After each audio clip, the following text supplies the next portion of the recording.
Siwa.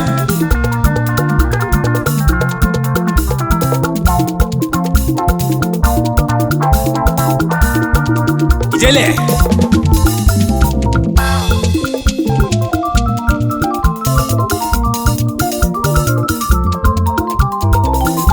Igbo n'olu enu kosi elu. Amalimuka mwe mabana so yanli.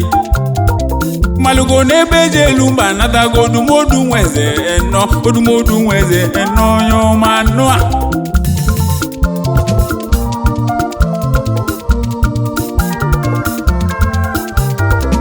Ajuba kize meba ijenwe gwabanu umuwa ne gwabanu n'oro chimelu ibuluneze onye chiemeleze n'ụwa ọrụ nya yechieze ugo chiemeleze n'ụwa ọrụ nya mesili ibuleze anazeza azo misi welu go netu mgbe gbara gbanya n'ụwa na si egbe ka na anani siwa ijele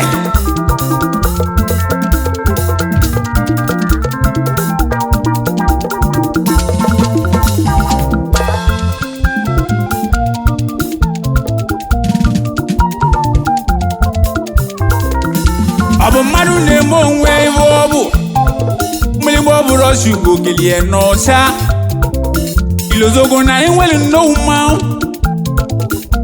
nkume nke usili ike oke nkịta ji si anya ọkụ ilozogo na enwere nnọọ mmanụ ọbụrụ chu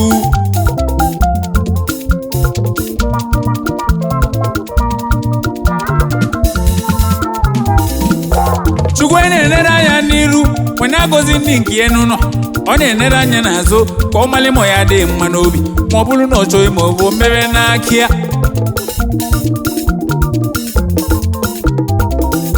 ịmalụ ka Chukwu si alụ ọrụ ya ọ bụrụ na ọ mee ihe dị mma ọ na-agba niile ụbalị ma ọ bụrụ na amajụba ya isi Ejim ọgwụ Ejim ọfọ mmụ Igbo anyị Ejim ọgwụ Ejim ọfọ anyị abago mmanwụ Ejim ọgwụ Ejim ọfọ Ejim ọgwụ Ejim ọfọ ọzụwụ ijele enweze na mmanwụ Ejim ọgwụ Ejim ọfọ ijele enweze ibidogo Ejim ọgwụ Ejim ọfọ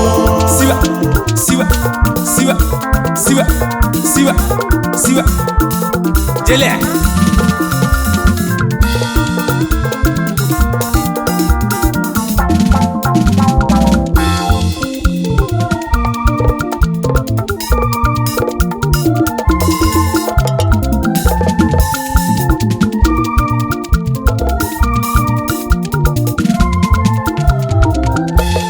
Evanyi rochu kelai onwelive ilitu n'omume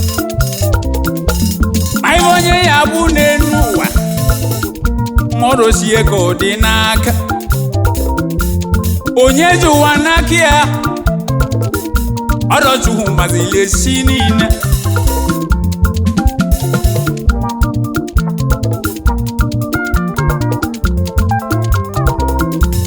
amaleji abụ nnọọ mmanwụ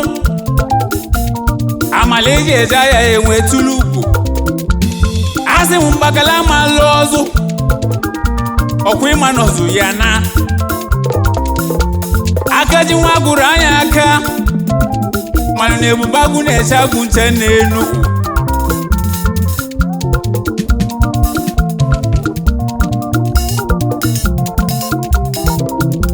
Chim emego ibo ji nwe bụrụ Chim ndị emego nkeba ji nwe bụrụ n'ilo maka na ọ bụrụ mmadụ mere onwe ya ife ọ bụ mana na AKACHUKWU na ọ dị anyị na-arụ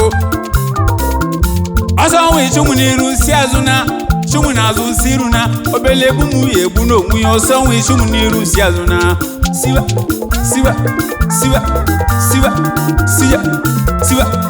ijele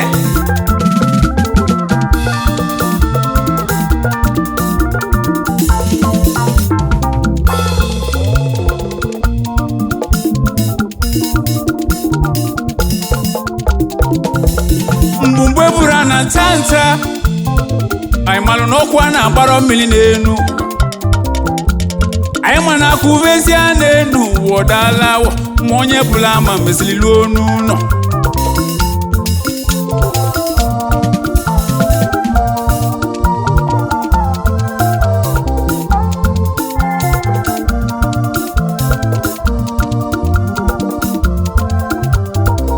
fajuba kise mewa ijenwe gwabanu ụmụụwa na-egwabanu n'ọrụ Chimelu ibuleze onye chi emeleze n'ụwa ọrụ onye anyị echi eze ugochi emeleze n'ụwa ọrụ onye mesịrị ibuleze anaza eze azọ isi welu ugbo na-etu mgbe ịgba na-agba anyanwụ n'ụwa na nsị egbe ka na naanị siwa siwa siwa siwa siwa siwa ijele ijele ijele ijele ijele igba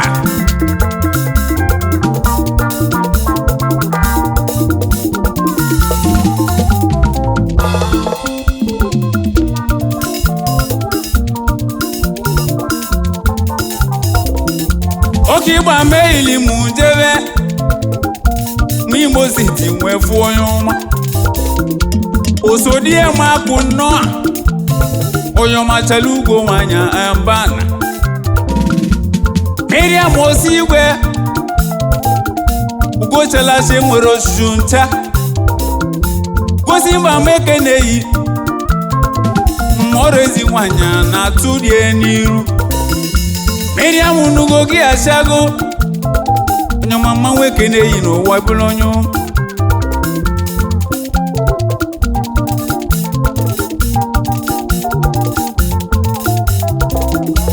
kaibuli igba kene mụ na-achụ ụso onye chi esi aga n'enu ibe na-emeri ya asa ma egwu a na-atụrụ abụ mobulu ụzọ mụ na-achụ ụso ọsọ igwe n'ụma onye ọma ekene nwe adanna ijọ mmanwụ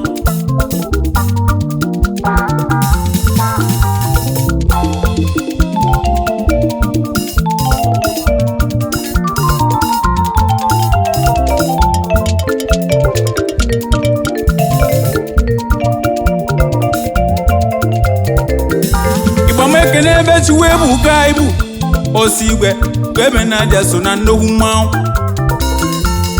ugo na-eyi ugo n'ọcha ozugbo ebube agwụ na-esi agwụ nche ena ego nnukwu mmanwụ chiwe bụ ka ibu obele nwa ka ebu na-abọ ọ bụrụ n'eze siba siba siba siba siba siba siba ijele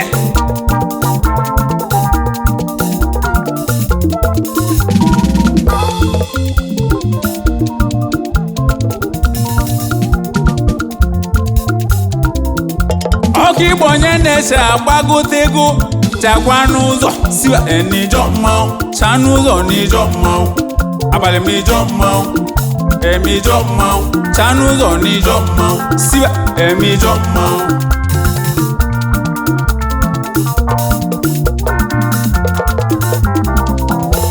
ugochukwu nyelu nwata onye ọma uduji isi na nwa gwụ na mba nọ ọgịlịga oli ego na ụkọ ego onye ọma na-eyi me mba anọ nụa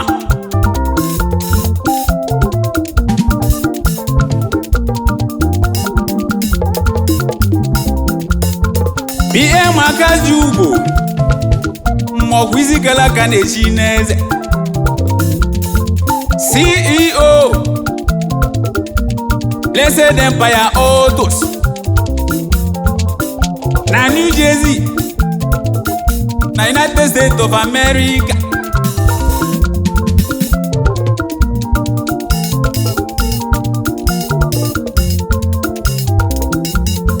eze BM man n'ogiliga wa mmadụ ọkpata ego nwee debe CEO Blinsko Limited Imalive Mamalanya, a financial company that specializes in providing travelers with proof of funds. You mama wekene you know on you. Even while you BM, man ugly one mother what was here. CEO, please go computers.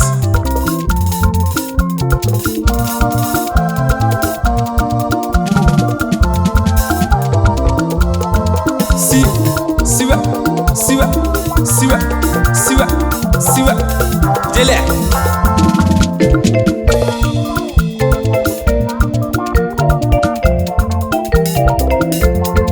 Eda oduji, Alphonsus, oye malisi eshi neze, olu eshi.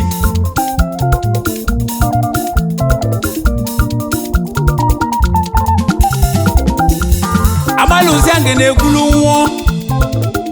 Manugu madu waluze ogliga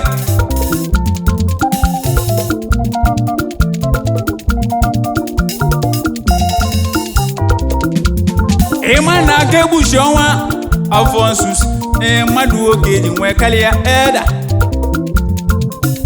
Eda uduji Alphonsus okwi manori mili notu odinu oku imila tunu Siwa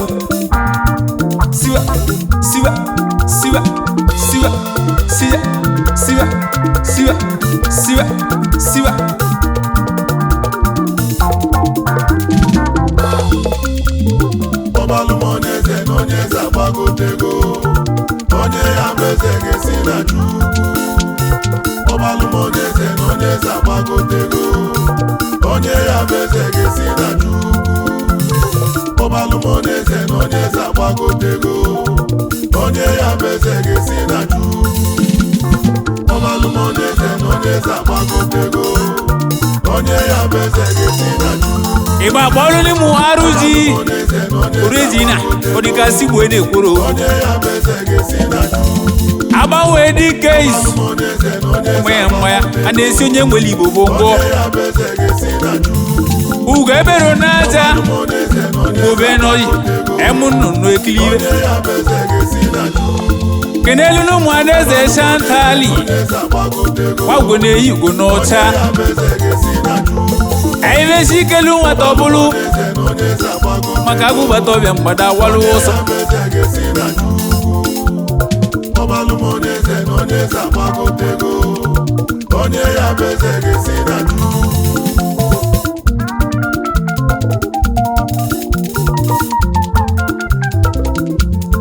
Kenelu no mwaneze shantali Wagone yugo nocha Madu okeji nwe kalia Roslina Agu bata mbada waluoso Origina Madu okeji nwe kalia Roslina no mau Siwa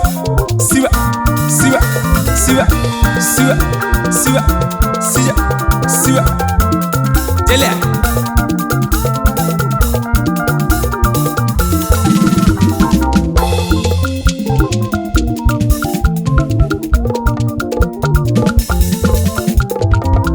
Ajuba kisi emeba Ijenwe gwavanu Muwani gwavanu Noroshi melwi buluneze Onye shi emeleze nuwa Oronya yeshi eze Kushi emeleze nuwa Oronya mesli buleze Anazeze azo misi welugo yetu Mwe wana baya unuwa Nansi egbe kana anani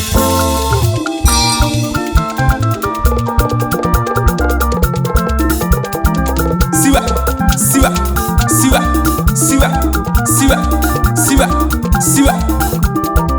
Jele Shimune emelum ifoma no wa shimune emelum ifoma Shimune emelum ifoma no wa shimune emelum ifoma Milizo leza bakogo Shimune emelum ifoma Manya uno mesli mwe wala wa shimune emelum ifoma Shimune emelum ifoma no wa shimune emelum ifoma Mbodi kanya wanya ya warozi Shimune emelum ifoma no wanya emelum ifoma no wa shimune emelum ifoma Ishoku weno runu Shimune emelum ifoma Mubine mesli mwe zoa navya Shimune emelum ifoma Chimune emelum ifoma. Chimune emelum ifoma. Noa chimune emelum ifoma. Chimune emelum ifoma. Chimune emelum ifoma. Noa chimune emelum ifoma. Chimune emelum ifoma. Chimune emelum ifoma. Noa chimune emelum ifoma.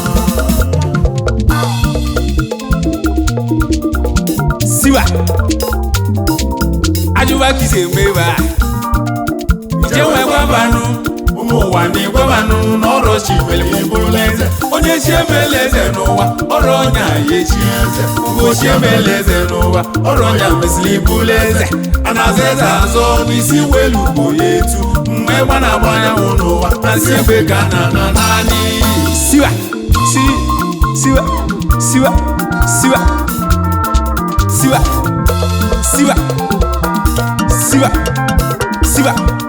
Jele.